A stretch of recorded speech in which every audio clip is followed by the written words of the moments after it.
There we go. Very good. Welcome, everyone.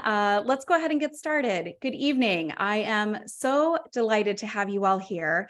Thank you for choosing to spend an hour of your very valuable time with me this evening. Tonight, we are going to be discussing family strategies for heading back to school. So I know that I am personally a little bit in denial that the school year begins as early as next week for many of our kiddos.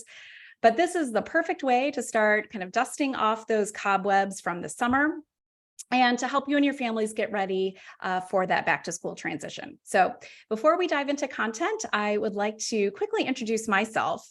So my name is Jen Zacharias. I am the mother of a 6th and a 7th grader at Bryan Middle School in Elmhurst.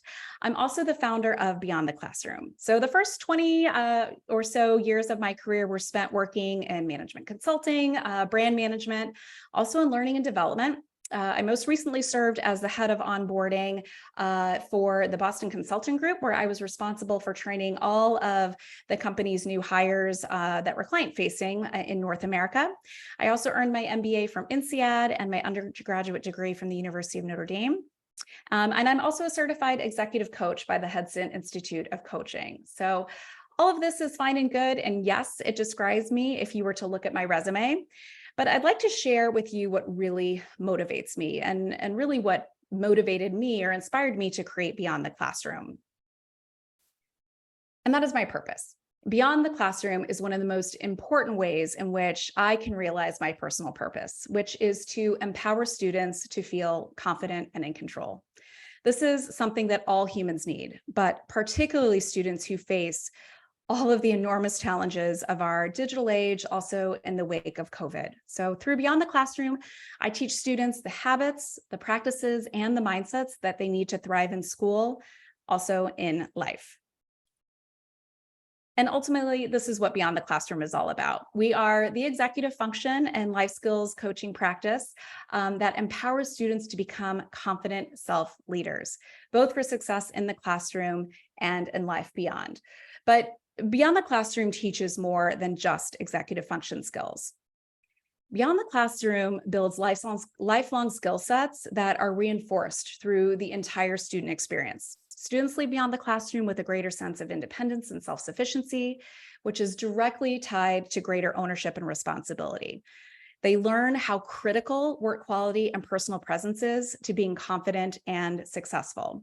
And they also learn to build tenacity and a growth mindset to help them productively navigate adversity. So these are all skills that not only benefit students in school, but gives them an incredible advantage as they prepare for adulthood. All right, very good. That's a little bit about Beyond the Classroom. Let's go ahead and dive into the content for the evening. So let's face it, going back to school isn't easy. Now, I personally very much relate to this meme. I think the idea of kids going back to school is pretty awesome for most parents, but I can't necessarily say that all kids feel the same way. Typically, this is the reaction that at least I get when I talk to my kids about going back to school. And guess what? That is totally normal. And why is this? Well, it's because transitions are tough. Transitions tend to be really difficult for most humans. They're often unpredictable, they're new, and they can sometimes feel even unsafe. Students tend to thrive with consistency and predictability.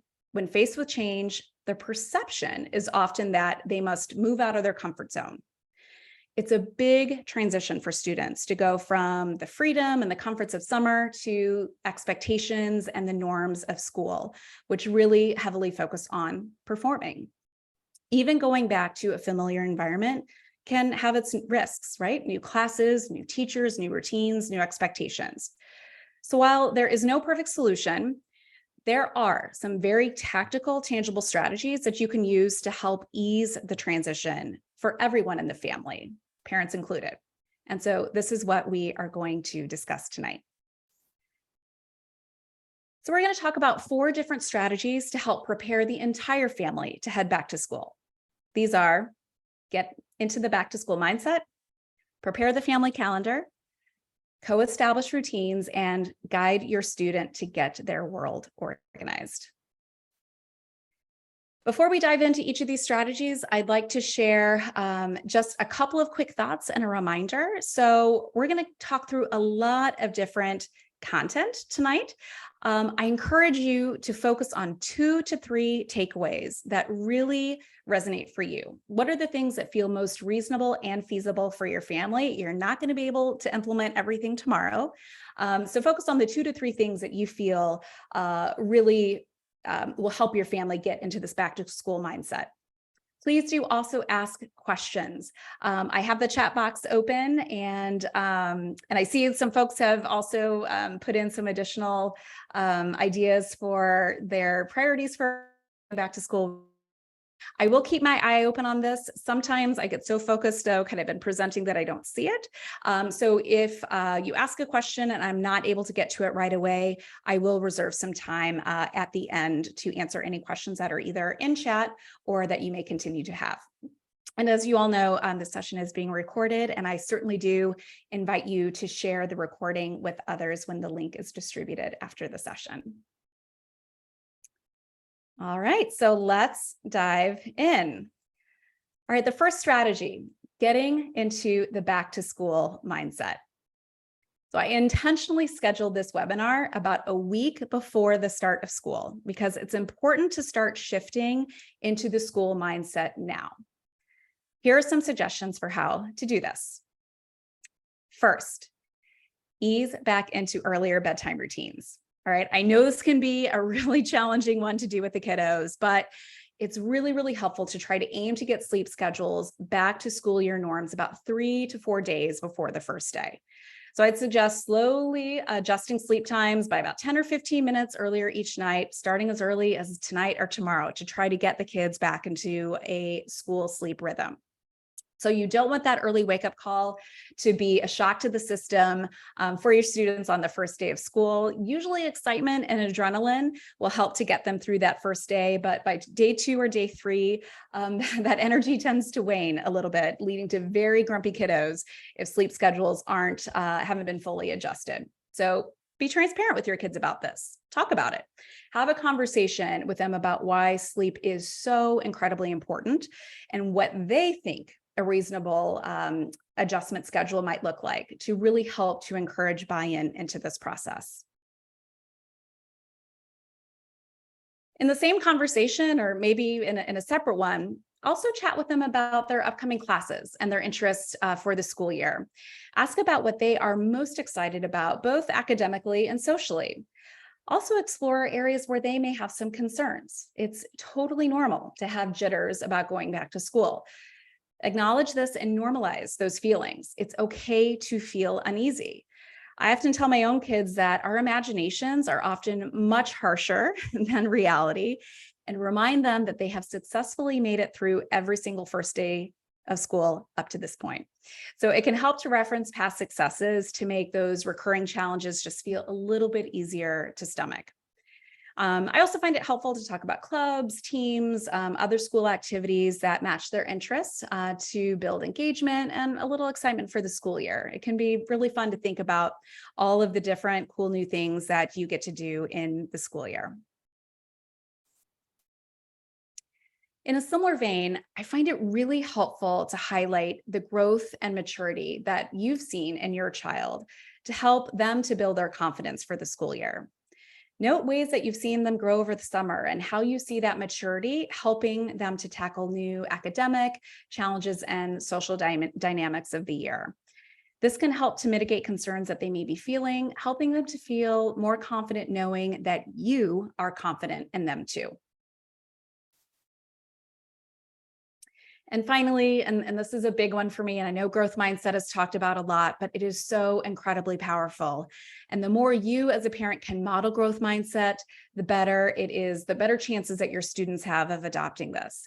Although it's really important to emphasize all the positives of the new school year, I think it's also helpful to acknowledge that challenges are very likely to arise, especially in those first few weeks when they're getting used to new teachers, new schedules, and new routines. Normalize struggle. Struggle is okay. It's going to take a little bit of time, but it will get easier. And I think the key here is to always praise, right? Hard work and sticking with it, even when things get tough.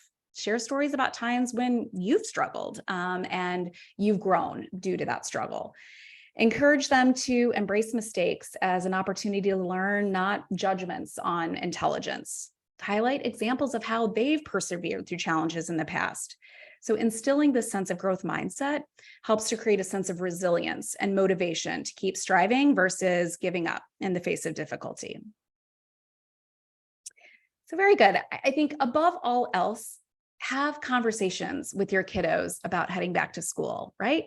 No need to make it overly formal. I find with my boys having parallel conversations while in the car, while doing activities together, or even, while lying together in bed at night are often the best times to chat. Somehow not looking at each other directly in the eye seems to make it just a little bit easier. But just open those lines of communication. That is ultimately what matters most. You know your kids best, and just try to figure out a way that is going to, again, make them feel comfortable about expressing whatever it is that they're feeling about school, but also, once again, just to help them to get in that back to school mindset. All right. Very good. So moving on to the next strategy, prepare the family calendar. So this is a big one. It's a pain. I hate doing this every single year, but it's really, really helpful to use as a tool. And I do recommend that every family member use a digital calendar to track after school activities, assuming your students are of an appropriate age. So the biggest reason is you likely need to track and communicate after school events with each other, right? And so I find it a lot harder to do this with a paper calendar. That's why I tell all the students that I work with that it's most efficient to track your world outside of school using a digital calendar. I have a different point of view about your world inside of school. I think paper planners are best, but in terms of calendars, using digital calendars for outside of school, I really do think that this is the best approach. And so why is this? Well, for one, you can share events super easily with family members, a lot easier transparency that comes with that. It's also much more efficient to add, change, and delete digital calendar events. And if you have a phone, you always have your calendar with you, all right? And so as much as we don't want to build an oversense of reliance on your phone, it's a reality of life. It's a fact of how especially our older students are engaging day to day, but fact of the matter is that it's also a really great idea to get your kids into the habit now of using a digital calendar to help them to manage their world outside of school in a way that's visible to the entire family. And that's because 3 and 4 adults between the ages of 24 or 25 and 45 use a digital calendar for work and personal time management. So starting to use a digital calendar now truly helps to prepare them for how they will likely track their time into adulthood. So what does it take to get started? Well, first, just pick a platform to ensure all family members have access to it. Get those apps downloaded on their phone. It doesn't matter what platform it is. In our house, we use Google Calendar just because it syncs up with all the other Google tools that we tend to use. But just pick one that is easy for your entire family to use. So this is a big one for me and something I wasn't aware of until just a couple of years ago. But to the extent that you can, import school and extracurricular calendars if available. All right, so how to do this? Most schools actually do publish a digital calendar on their school website. So ask a teacher or the school office if you have trouble finding the URL yourself, but it's generally posted in the same location as the PDF copy of the schedule for the school year. I know that's the case in Elmhurst for anyone on the line who's in Elmhurst. So here are step-by-step instructions for how to import calendars directly into your Google Calendar. From what I understand, a lot of other calendar platforms also have similar functionality. But the best part about this is by adding the activity calendar to your personal calendar, you don't have to manually enter or update each and every single event. It happens automatically. So when it comes time to enter those 30 basketball games into the calendar, I know I am very grateful when I discover that this feature exists. And so if for sports or any extracurricular activities, if you use apps to track your team schedule or calendar, often you can also find this import functionality there as well. It's a huge, huge time saver.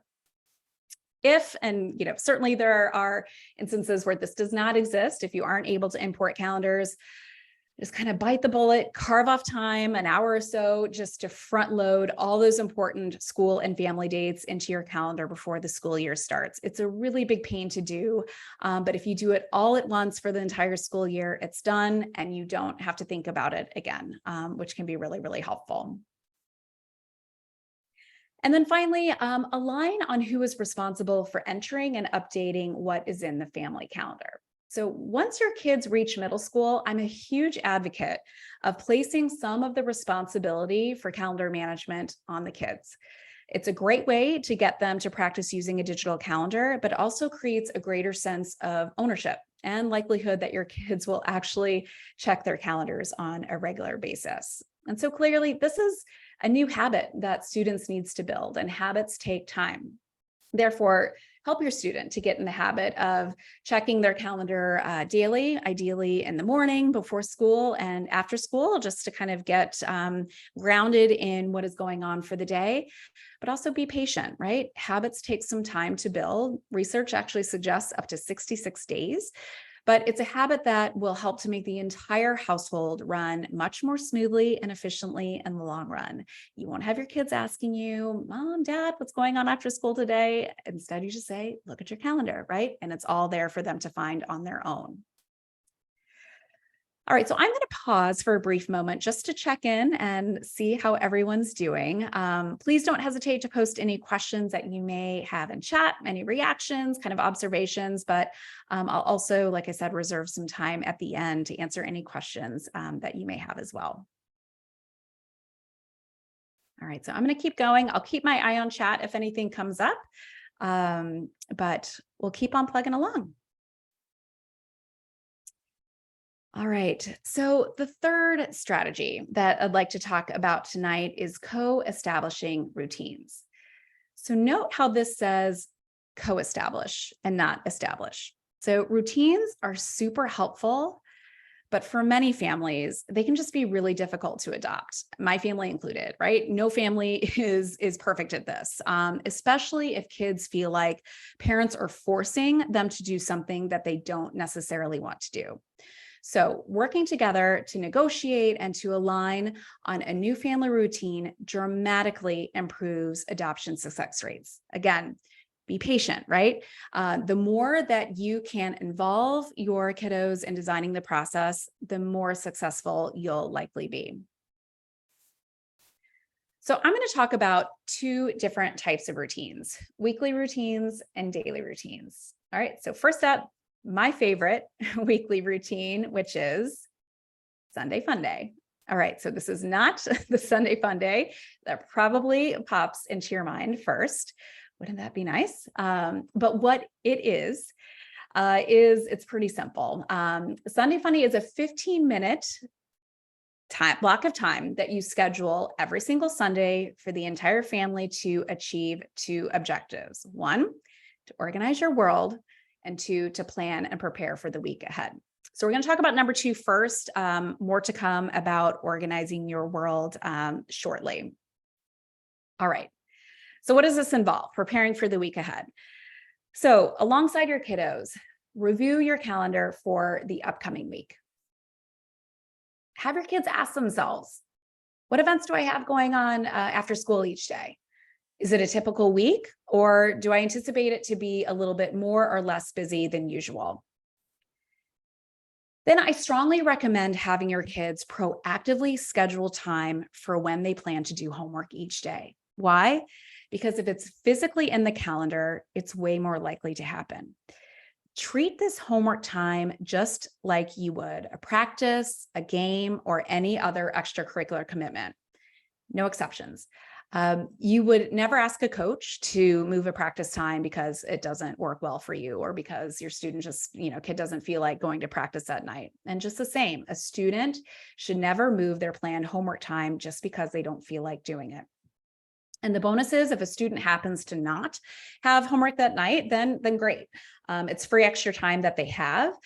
Ideally, you want to make the most use of that that time that you've put aside to do something productive or to stimulate their brain somehow. It's great if you can make that happen. But sometimes it's just nice to have a little extra downtime to enjoy. But getting in that habit of actually scheduling it really increases the chance that actually the homework is going to get done when it's planned to get done, but it also helps to prevent any of those late night flails or early morning, God forbid, trying to rush to get homework done because either the student forgot to do it or just didn't carve off time appropriately given all the other commitments they have in a given evening. Next, I also think it's really great to get an overall feeling of what your workload looks like for the upcoming week for both students and parents. I know this is something that I started doing very early in my career, where I would just kind of take, a few minutes on Sunday, look at my week ahead and really try to take stock as to what's coming up and, how busy should I expect to be. And taking this step helps to ensure that and that students and you are fully prepared for what's on tap that upcoming week. So what I recommend students do, I coach them to look for tests, projects, papers that are due that week, right?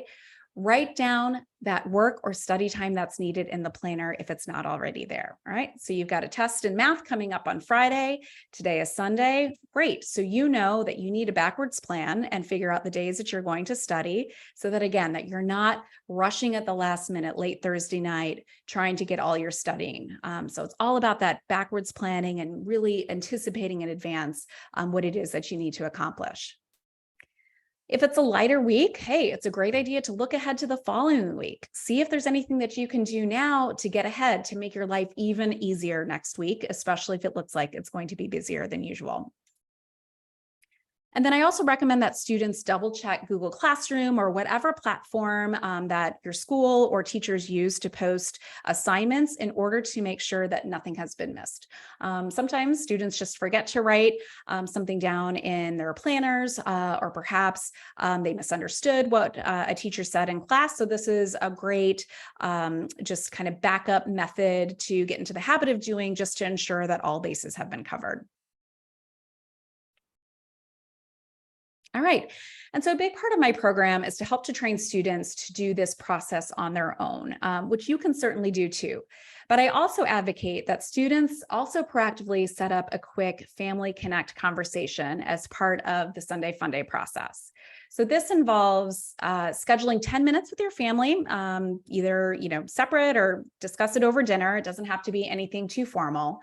But use this time to discuss what's on each other's calendars for the week, right? It's just helpful to get the whole family kind of on the same page about what's coming up this week. It's a great opportunity to talk about any special events that you might have on the calendar, parents, if you're traveling, to make sure everyone's on board about what the plans are for a while you're traveling. If there are any out of the ordinary things that are going on, just ensure one, that everyone's aware of them, that they're on the calendar, and that how you're going to manage all of that complexity for the upcoming week. So this is the Sunday Funday checklist. I have my students print this out, put it in their study space, or some I even put it up on the refrigerator at home, so it's easily visible for everyone. But really, the purpose of Sunday Funday is to build a habit of planning and open communication within the family. So this helps everyone to feel a greater sense of predictability and control of what's coming up in the week. So Sunday Funday is also the time when I teach students to get organized for the week. And I'll talk about that a little bit more in just a moment. All right. And so I'd like to also suggest or share some suggestions for daily routines that can help to make everyone's lives in the house just a little bit easier.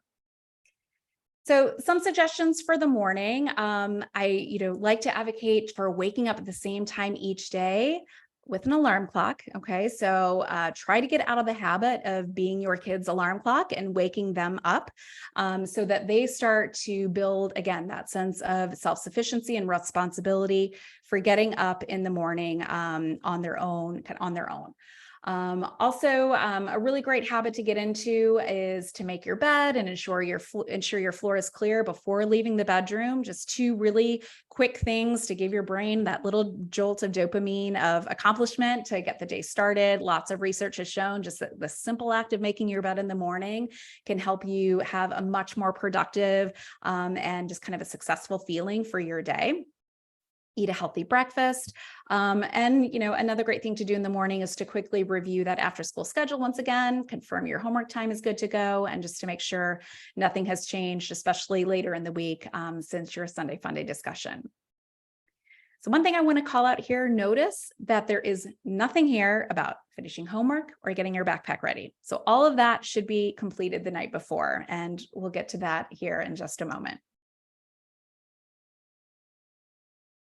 All right, some suggestions for great after school routines. I know at least my kids really like just to kind of take 10 to 15 minutes to unwind after school, to grab a snack, hydrate, just kind of transition from the school day to the evening hours.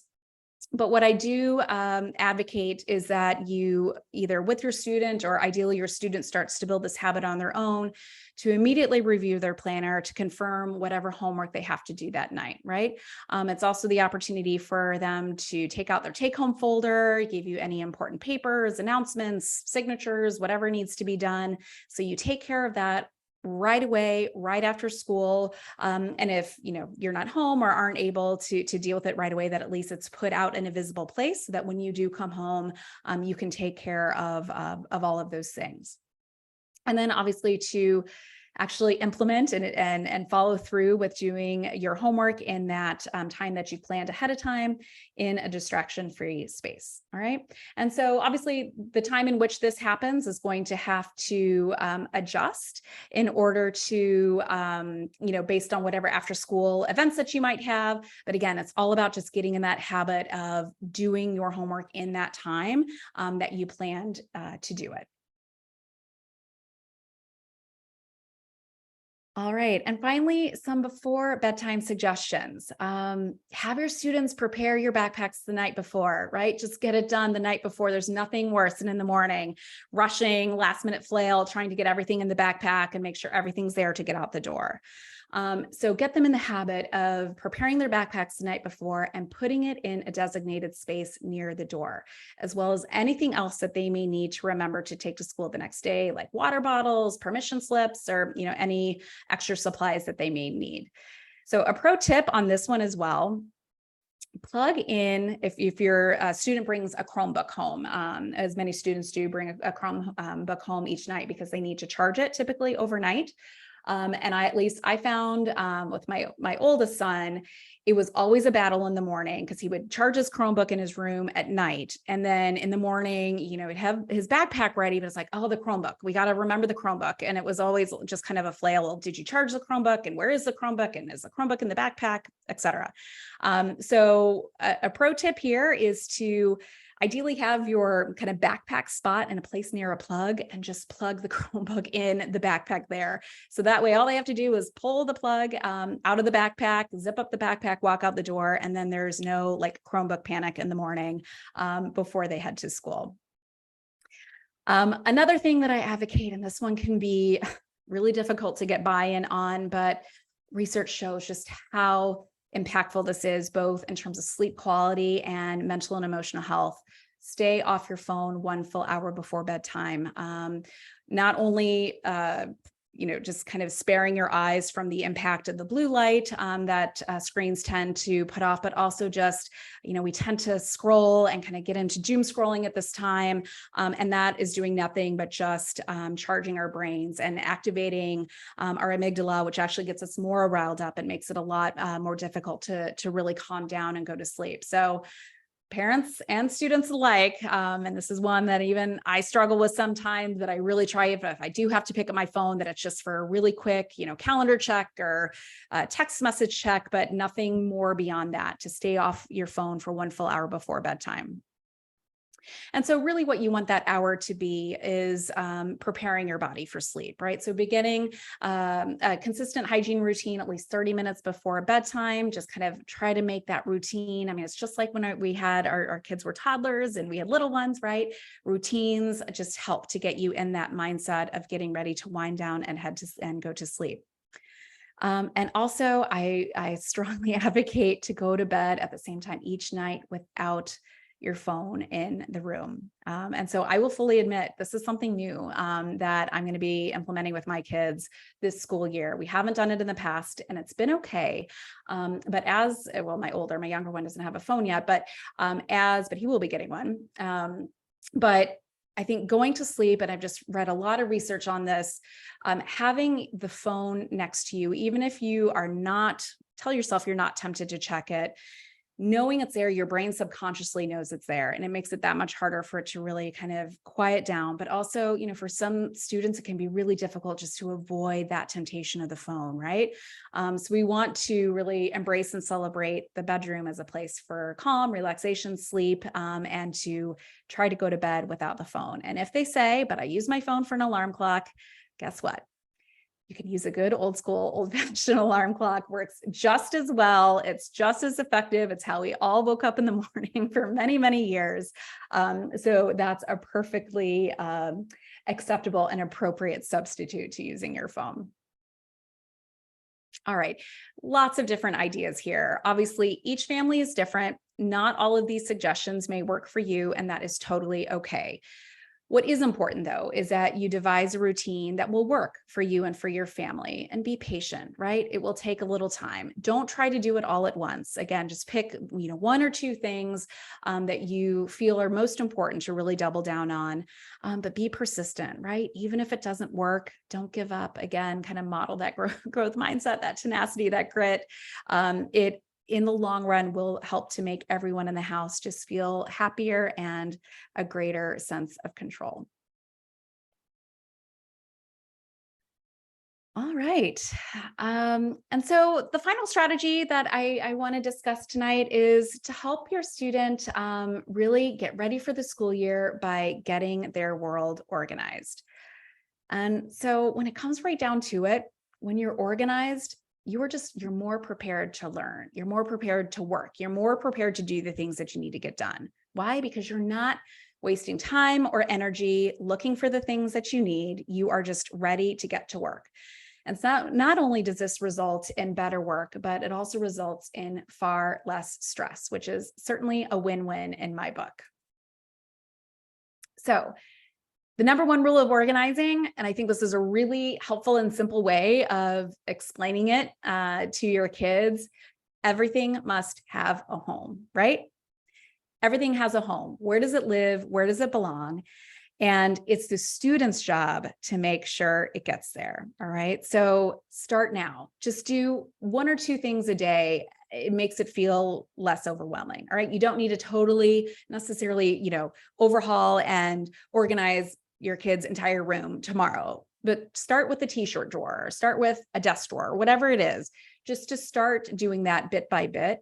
And again, guide the student, right? Make them do it with you alongside them if needed, so that they really build that sense of ownership, and use questions. Questions are a really effective way to get your student going. As you're organizing together, ask them, where is this thing's home? Where does it belong? Let's put it there. If they don't know where it is, well, what seems like the most logical place for it to go? Where can we create a home for this item? And it's also a great way, if you really don't know where it belongs, you can ask, do we really need to keep it in the first place, right? So they need to take ownership for where all of their things belong. And yes, I think the why is just, first of all, too, they need to know where to go to get the thing they need when they need it, right? So if mom or dad is the one doing all the organizing, it's just going to make it more frustrating for them because they don't know where it belongs. So I think this can be just a really helpful, and, I kind of geek out and love doing this type of organizing. I think it's really fun, but you can even kind of make a game out of it, and it can be actually something that's kind of fun to do side by side with your kids. So I find that the students world can get significantly more organized simply by following 5 steps. All right. So the first thing, and this is exactly what I coach all of my students that I work with on. So first is creating your DFSS, or your distraction-free study space. So quickly on this point, because I think it's really, really important. So why have a DFSS? All right. First of all, the environment within which you work matters. It is human nature to feel a sense of joy and calm when we are in places that we like, all right? Part of the reason when we moved into this house, one of the first rooms that I painted and decorated was the office, because I knew I was going to be spending a lot of time in here, and I wanted it to be a place where I felt inspired and happy to come in and work every day. Secondly, if you always work and study in the same place that has been optimized for you, when you get there, your brain automatically knows that it's time to focus and it's time to get to work. So simply seeing your workspace causes neurons to send signals throughout your brain that it is time to work. And finally, having a DFSS really does improve your ability to think. So by minimizing distractions, you're able to concentrate and therefore think better. So better concentration means that you are far more likely to retain the information that you are learning. So that's where the distraction-free piece is so, so important. So ultimately, your DFSS must allow you to maximize focus and minimize distractions. All right. So this is why doing your homework on the couch, or sometimes able as much as students do this, can be really challenging, because often they can tend to get distracted by all the other things going on in the house. So the ideal location for a DFSS is in a distraction-free space, so away from TVs, video games, household noises, or other things that students may like to do for fun. Why? Because it's a temptation, right? If the temptation is there, even if they're not actually doing it, that does serve as a distraction. Ideally, this cannot always be the case, which is okay, but in a separate room with a door that can close. Again, ideally, a desk that has a drawer that is dedicated for the student supplies, again, just for in the spirit of organization. So everything is there. They know what to get, where to go when they need to get what they need. If that's not possible, then a little like a shower caddy works great too, to kind of have everything in one place if they need to take that wherever they need to go. But also clear of clutter. A few things here and there that students like to, mementos or things that, bring them joy to take a look at is fine, but we also want to keep it clear of clutter to minimize those distractions, and also good lighting just so that they can do their work effectively. So wherever a student chooses, it must be dedicated to studying. So no playing, no hobbies, no relaxing. It is a place to work. And this is why I also basically, no exceptions, tell my students never do work on the couch, your homework, and never do your homework in bed. Why? Because when you're in the couch, what is your brain trained to do on the couch? It's trained to relax, right? That's where we watch TV, we talk with family, we hang out. Similarly in bed, what is our brain trained to do when you get in bed? It's trained to sleep, not do work. And so all of these things really matter in our ability to focus, which in turn allows us to do our work in a shorter amount of time, which in turn frees up more time to do all the things that students love to do. Okay, so you got your DFSS in place, you're ready to rock and roll. Another, step is to organize those paper folders. Actually, use your paper folders. Don't stuff everything in your backpack. That is not a system that's going to work well. There's two systems that I tend to work with students on: the folder system, the accordion system. So the accordion system is just kind of an all-in-one, kind of like our version of a Trapper Keeper from back in the day. Work with your student to figure out which system they like to use best. There are pros and cons to each, to be honest, but experiment and figure out what works best for your child. Ultimately, it doesn't matter what system they choose as long as they choose one and that they stick to it. Then clean out that backpack. All right. This is where the Sunday Funday routine is so, so helpful. Use it as the opportunity to get in there, get rid of any trash, crumpled papers, pens that are no longer working, whatever it is. Get your backpack back in a neat, organized state so that you're ready for the week. Clean out your email inbox. If you're using email regularly, get rid of any emails that you no longer need, any spam that might be kind of hanging around. And so I coach students on methods and ways to get your inbox in really great shape, as well as organizing your Google Drive. So making sure everything has a home, right? Every document has a home in the folder where it belongs, and that things aren't just kind of hanging out in the general desktop area. So all of these things just help to build a sense of organization, control, but also predictability, and students being able to know where to go when they need to find whatever it is they need to find in order to do their work. And so once that organization system is in place, decluttering regularly, right? You've put all this work into getting this set up. So keep it, maintain it, and that's what Sunday Funday is all about. And so if you recall, that was the first step in the Sunday Funday checklist, is to kind of go through and, and it only takes a few minutes. And that's the beauty of it. If you get your kids to organize, doing homework every single, or, doing this process every single week, it usually just takes a few minutes for everything to get organized. All right, Sarah. So what are your thoughts on phones being where homework is being done? Yes, it is very tough to balance.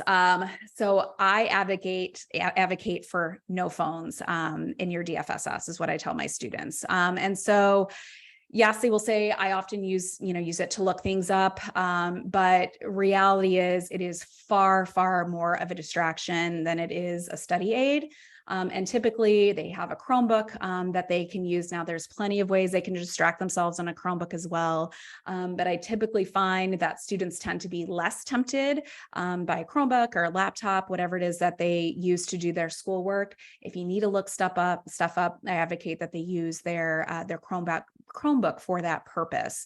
I just think phones are way too tempting, for texting, snapping, like whatever's that they're going to do to distract them away from their schoolwork. But it's a really great question. And it may vary for your kid a little bit as well. Sometimes I have students that say, I really love to listen to music while I work, and there's that is very dependent on students. There's lots of different schools of thought on, is listening to music good or bad while studying? If that's the case, then, put in the headphones, and, put that phone out of sight, out of mind, or ideally play it from a speaker where the phone can even be in a different room so that, it's not tempting for you to look at it.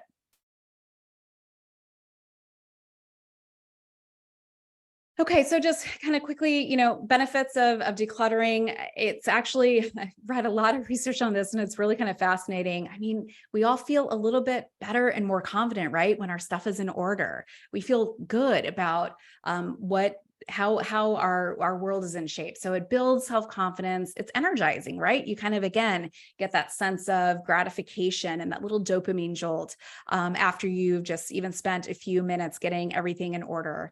And ultimately, it just reduces anxiety, right? It mitigates that stress of having to try to find things, or where did I put whatever it is that I'm looking for. And so all of these things really help to, I think, advocate for why decluttering is so important and organizing is so important, but also help to convince students why it's something that they should do.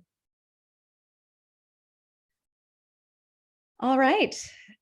So we've covered a lot. We've gone through a lot in the last 45 minutes. To quickly recap, here are the 4 strategies to help you prepare the family for back to school that we just discussed. So starting now to get your kids in the back to school mindset, preparing that family calendar, co-establishing routines, and guiding your student to help them get their world organized.